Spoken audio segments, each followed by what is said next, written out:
Welcome to the WanderLearn show. I'm your host, Francis Tapon. In this episode, I have back Robert Edwards. He is the author of Voynich Reconsidered. It is the most mysterious document that has ever been found. It is a strange thing. I had never heard of this thing. Basically, it's a 200-page document written 500-600 years ago, and we really don't know what it's trying to say.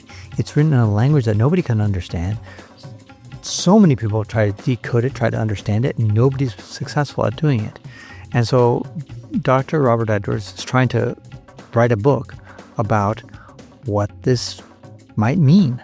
What might this document mean? What kind of insights can we gather? So we talk about the book, and you'll really enjoy this podcast. Don't forget to become a subscriber and also to join my Patreon group, patreon.com/ftapon.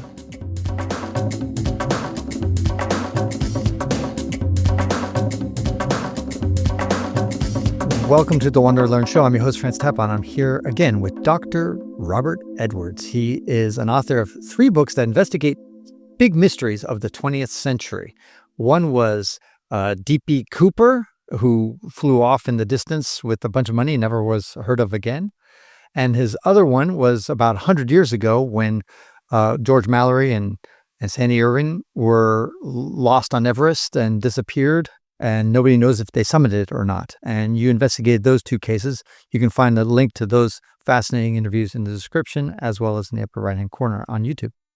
But today, we're going to talk about your 3rd book, which is delving into another huge mystery. And it's the Voynich Manuscript, the most mysterious book or document that has ever existed.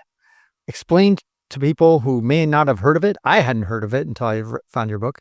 What is the Voynich Manuscript? Thank you for inviting me on your show for the 3rd time now, I believe. 4th time.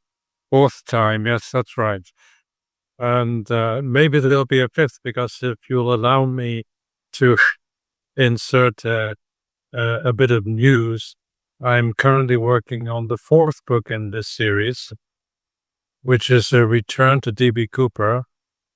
It's called D.B. Cooper and Flight 305 Revisited, and it will be out next year from Schiffer Brooks in Glen, Pennsylvania. I'll definitely have you back for that book, because the D.B. Cooper story never gets old.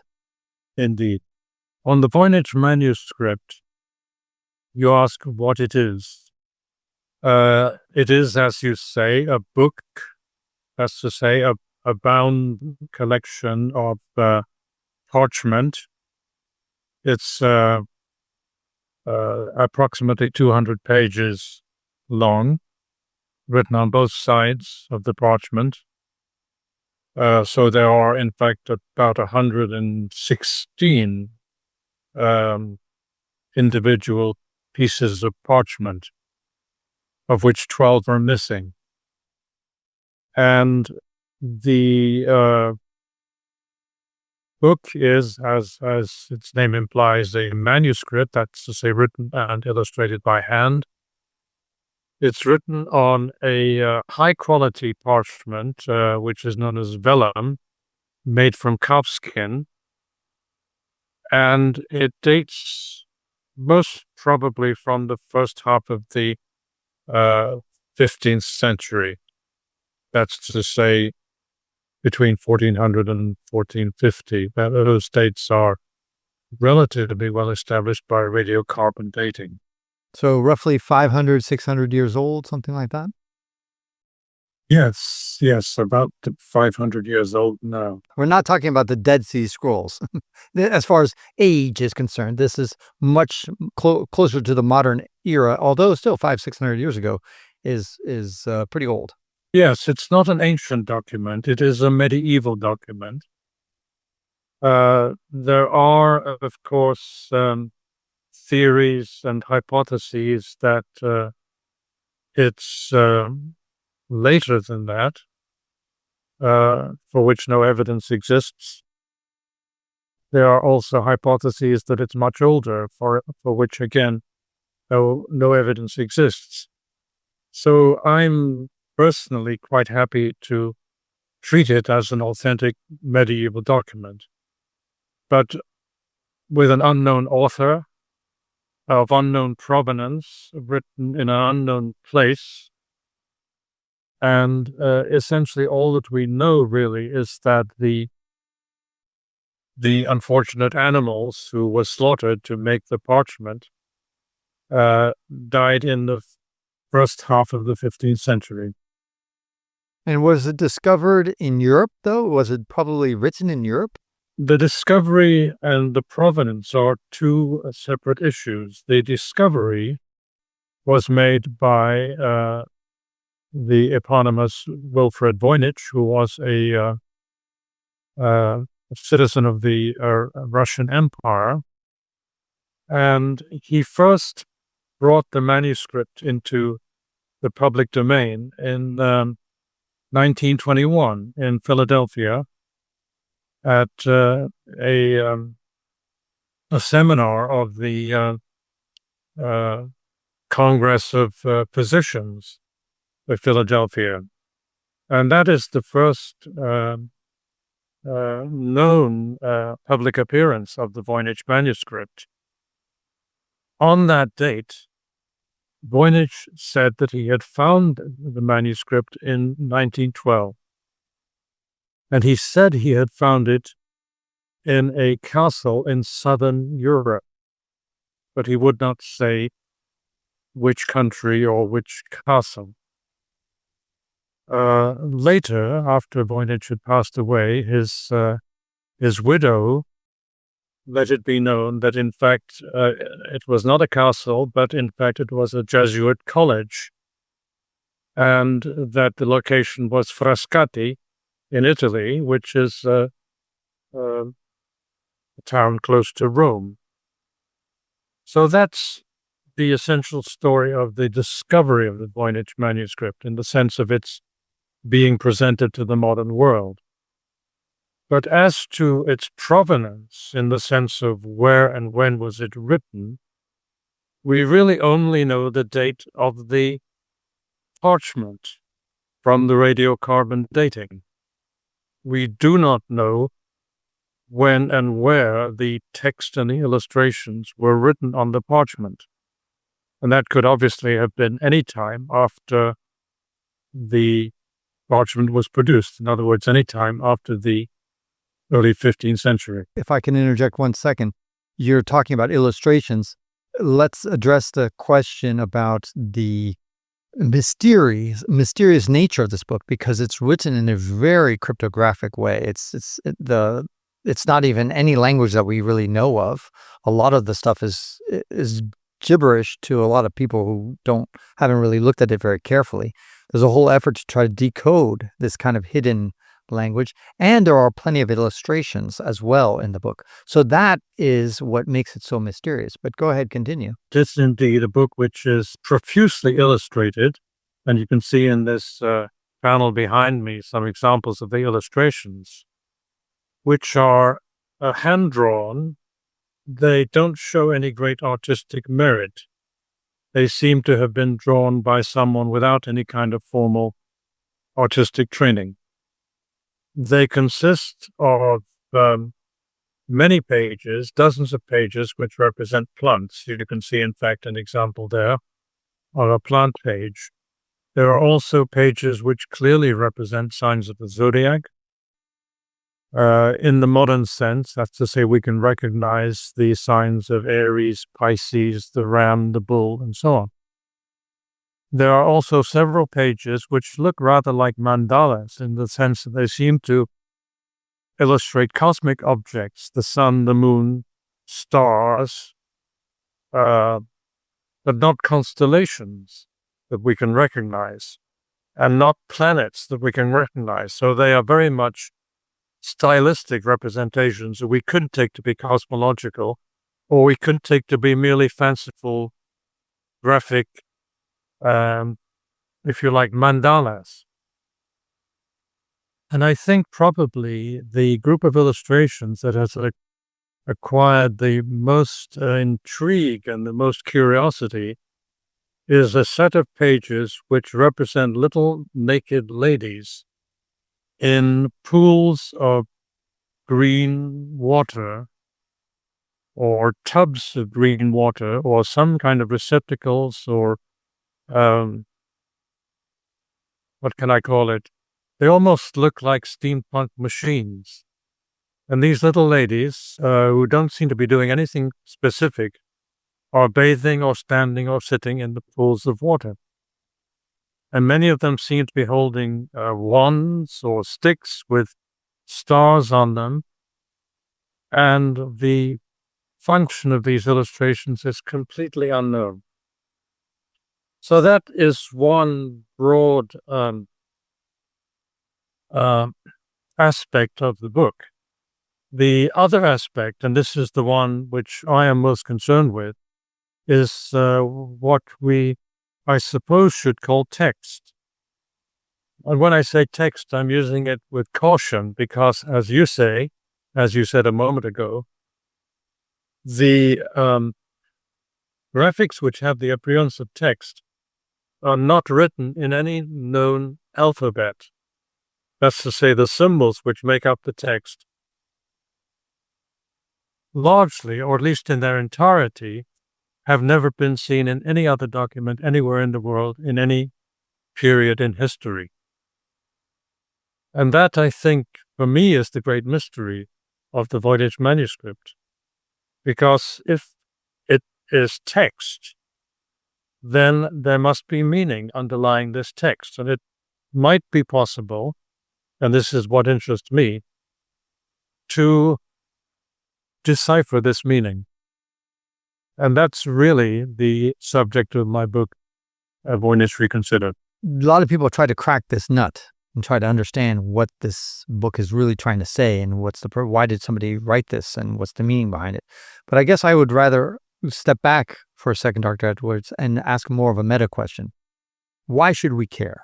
In other words, I always wonder why we place great importance on ancient texts, old texts, whether it be the Bhagavad Gita or the Bible or the Quran. I mean, those are kind of religious texts, so they're imbued with that. But even like Marcus Aurelius writing about Stoicism, or or maybe Homer's Odyssey, the Iliad, we attribute so much importance to these old texts, Confucius as well, and as if there's some sort of wisdom that the ancients or the people from hundreds of years ago had that we don't have today. Why should somebody, for example, who half the book, the Voynich Manuscript, is about botany, I think, if I remember correctly. And obviously, any botanist today should know far more than somebody did in the 16th century or the 14th century. So why should we care? Why should we care what somebody 500-600 years ago had to say about really much about anything except for maybe their contemporary period? What their feelings about may not be that relevant anymore. They may have been completely wrong. So why should we care? That's a very good question. And I think the answer is that the content is really not that important. The content may be entirely banal. There may be no great repository of knowledge within the Voynich Manuscript. And in fact, I have no reason to believe that there is some great secret waiting to be discovered. My interest is more in the journey of decipherment. You probably remember, or you've heard the expression, "It is better to travel hopefully than to arrive," which I think was first said by Robert Louis Stevenson. So for me, the journey of discovery of the Voynich Manuscript is the interesting part of it. The content may not be interesting or original or useful at all, but the fact that the Voynich Manuscript has been in the modern public domain for now over 100 years, and that many people have tried to discover the meaning, and so far have not succeeded, is for me an interesting challenge. It's a little bit like I draw a parallel with D.B. Cooper. D.B. Cooper is a mystery, and I think many people see the mystery as the identity of D.B. Cooper. Who was he? And much of the debate which you see in books and on internet forums is, was he X or was he Y? I think he was Z or he was B or A. For me, this is not really interesting because if we eventually discover the identity of D.B. Cooper, it will probably be an anticlimax in the sense that he will be found to be a nobody, somebody we never heard of, an ordinary guy, a guy from nowhere. It's not Richard Nixon. I assume not, and it wasn't me either. But for me, D.B. Cooper is interesting because this was an extraordinary crime. We've talked about it in our earlier podcast. The idea of hijacking an airliner and then departing by parachute and doing so successfully essentially is the story of D.B. Cooper. So for me, it's not so much interesting to know who D.B. Cooper was, or indeed is, if he's still alive, but more how this entire escapade was constructed and planned and executed. For me, this is the interesting mystery of D.B. Cooper. Right, and I think that is a good summary for in the Voynich Reconsidered is you're not really looking at necessarily getting some profound, deep wisdom or insight that people had 500-600 years ago, but rather Not at all. Right, it's more about some people get passionate of solving Sudoku puzzles or a crossword puzzle or any kind of mystery. That just joy of putting together pieces and like solving, putting together puzzle pieces and seeing the image is tremendously satisfying for many people. And for those types of people who enjoy doing Sudoku or crossword puzzles or any kind of puzzle, solving mysteries, the Voynich Manuscript is just a never-ending treasure trove of places where you can really get lost in and really enjoy because I was reading your book, I just found myself scratching my head on every single page. Well, I'm very happy if you did so. And for me... So I had a lot of hair before, and it's all gone thanks to you. Well, much of mine has also gone, hence the hat. I think I lost it pursuing these mysteries. You're saying reconsidered in your book, Voynich Reconsidered. What assumptions that people made that you think are faulty or things where do you think people have been gone wrong? Is it the fact that they're obsessed with the author of the book or something else? The reason that I used the term reconsidered was that I wanted to reconsider an assumption which I think I have seen in pretty nearly all the research on the Voynich Manuscript from 1912 to the present. And that is the assumption that the text is enciphered. And indeed, Wilfred Voynich is the culprit in question, since he, in his presentation to the College of Surgeons or Physicians in Philadelphia, described his book as the cipher manuscript. In other words, he had made the assumption from the start that the text was enciphered. And when I say enciphered, I'm using it in the sense that, for example, you would probably be familiar with the Beale ciphers from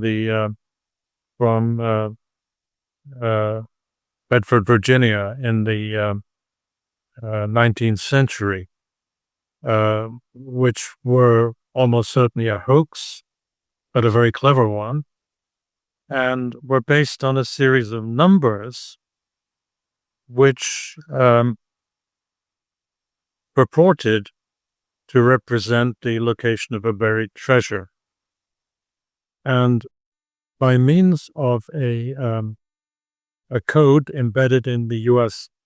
Declaration of Independence, it was possible to decipher part of the Beale papers, but part was remained undeciphered, and the very smart author of the Beale papers put this out as a challenge to readers for a fee, of course, for I think it was something like 50 cents, which was not cheap in those days.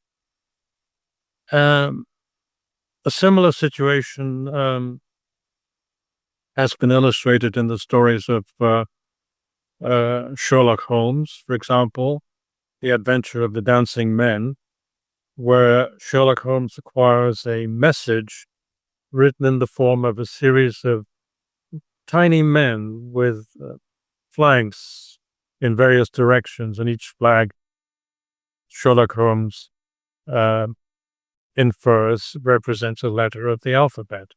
So those are very simple processes of encipherment. As I said, Voynich presented the book as an enciphered book, and I believe that has been the assumption from that time to the present. And people are searching for the cipher. They're searching for a Rosetta Stone, effectively, right? Something like a key, yes. Something like a manual or a crib, which would break the cipher. Right. A Rosetta Stone. Yes, okay, you can call it a Rosetta Stone. Something where you have one sentence of the Voynich Manuscript written in its own unique script, and another sentence written in a natural language, be it Latin, be it Italian, be it English, whatever, Russian. It would not matter. But if we had that stone, if we had that crib, then we could write the whole of the text in any natural language, and therefore in every natural language. But I believe that there's no necessity that the Voynich manuscript is enciphered. And the analogy that I like to draw is with, for example, Chinese script, modern Chinese script. I propose to my readers that if, let's say, we had no knowledge of the Chinese language and we saw for the first time a sentence in Chinese, we would think, well, this must be enciphered. I don't know these symbols, therefore there must be a code which cracks these symbols and converts them into text. But that's not necessarily the case, because in fact, if you were Chinese and you saw a sentence in Chinese, you would read it and you would say, this is a sentence in Chinese. It says, I need 2 kilos of cabbage from the store, or whatever. And no cipher Chinese person. No cipher is required because it's written in a language of which we possess the knowledge. My hypothesis is that the Voynich manuscript is written in a natural language. However, the symbols themselves are not symbols from any alphabet which is known to us at this time. It is possibly an invented alphabet, invented perhaps for a specific purpose. It might even be invented for amusement rather than concealment.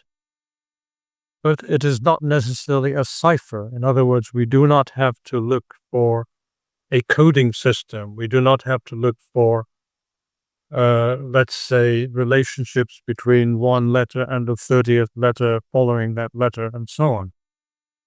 We simply need to read it as if it were text in a natural language and try to determine what are the correspondences between the Voynich symbols and an alphabet which we can read. And that has been essentially the focus of my book. I'm looking for that language.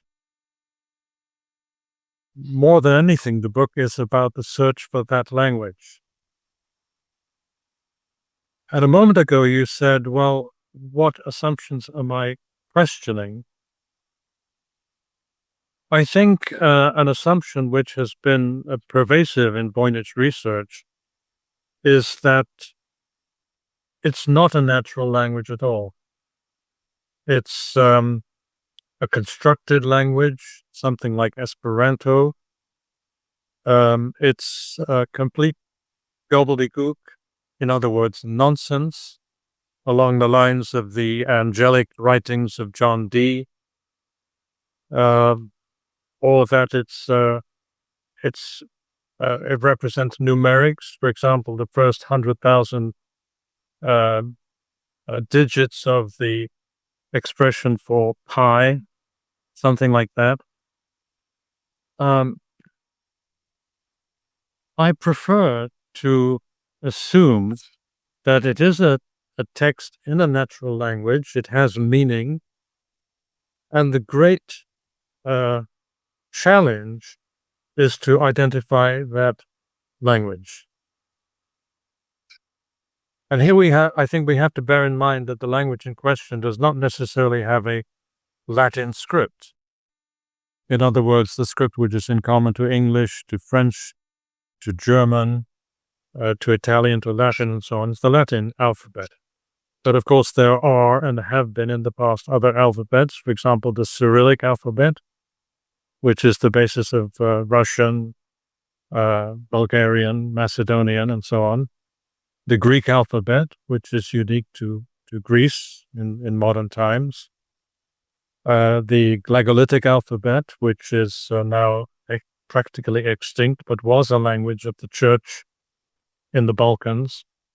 And also, of course, the Arabic and Hebrew alphabets, which are phonetic alphabets and could also be the basis of the Voynich Manuscript.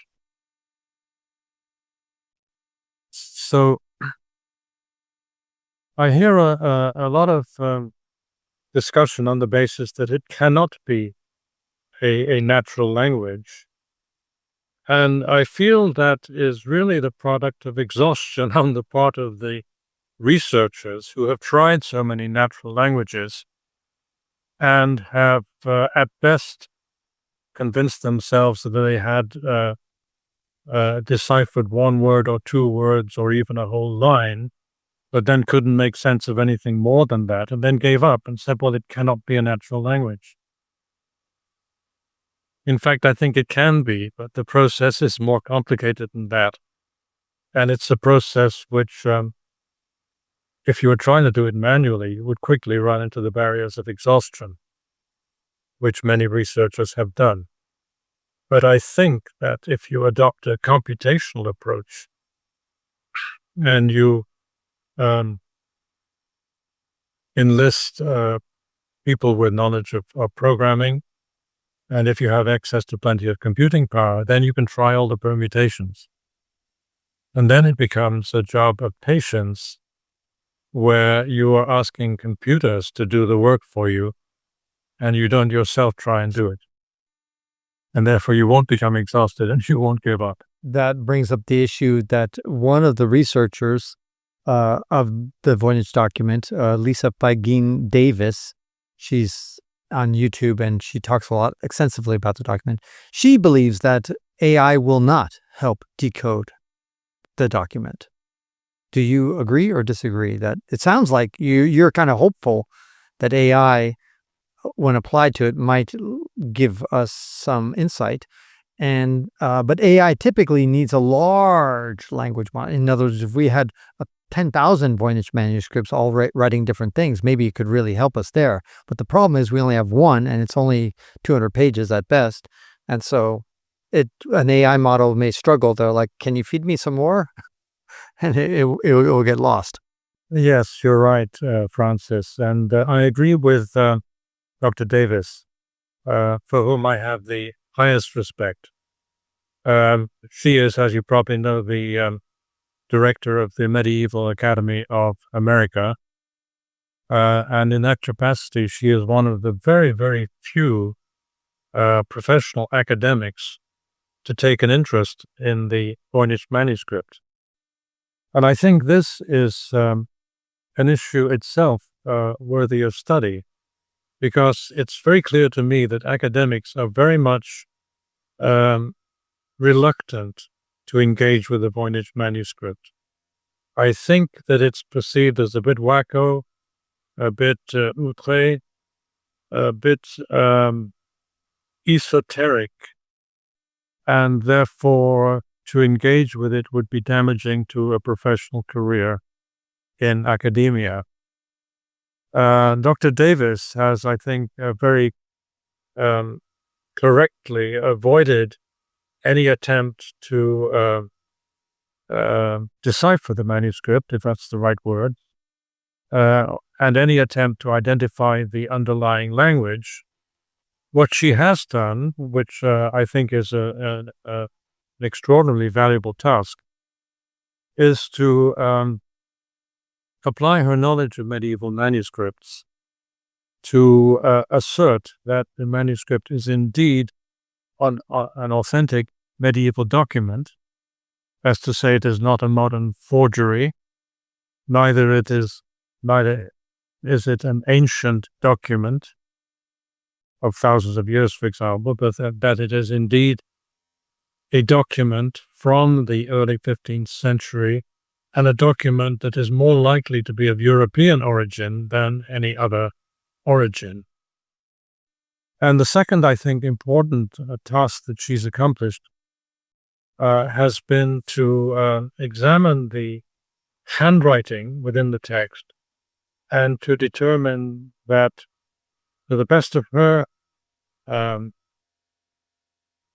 understanding, there were 5 scribes, 5 individuals who together contributed to the document.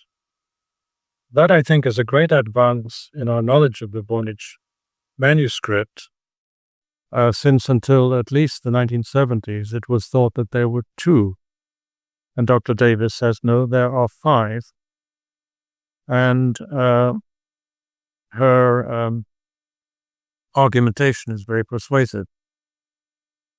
Then turning to your point about whether computational approaches can help, as I said, I agree with Dr. Davis.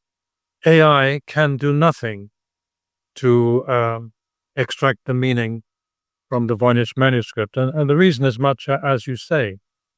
AI, as we call it, artificial intelligence, it is, of course, neither artificial nor intelligent.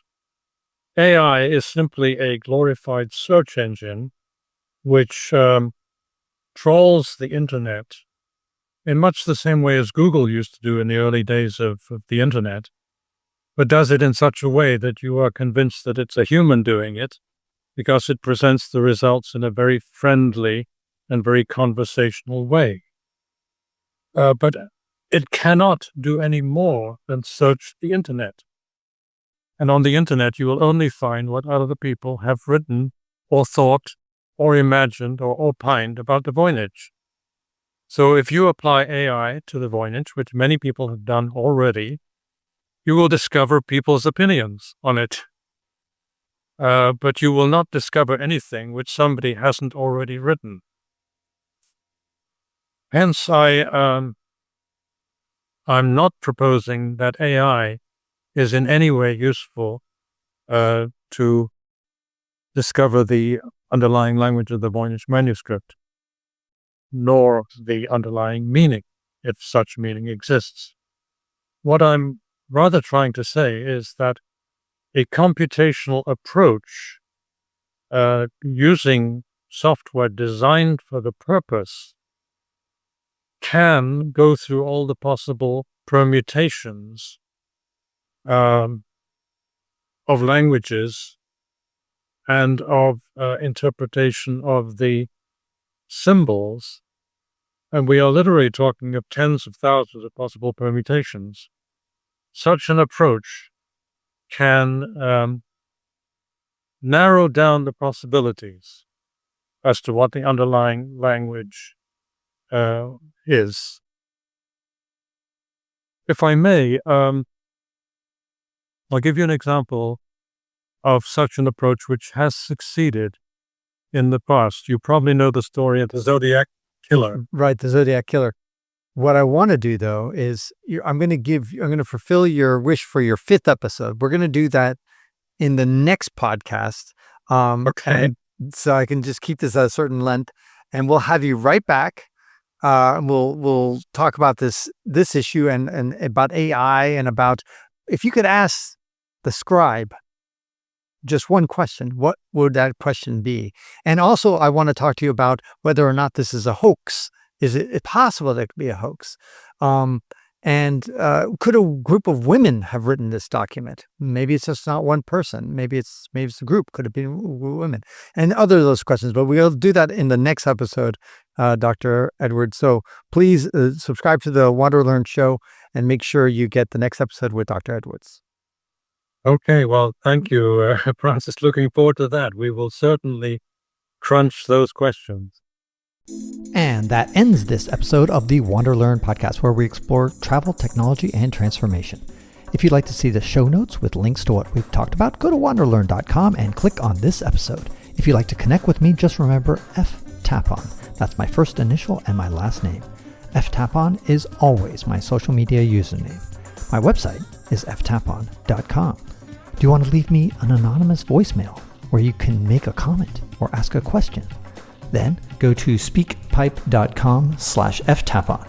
Furthermore, if you'd like to get rewarded for supporting my projects, then go to patreon.com/ftapon. That's where you can pick up some remarkable rewards for as little as $2 a month.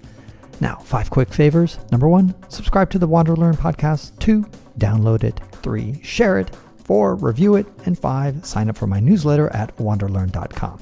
Our theme music was composed by Eric Stratman. This is Francis Tapon, encouraging you to wander and learn.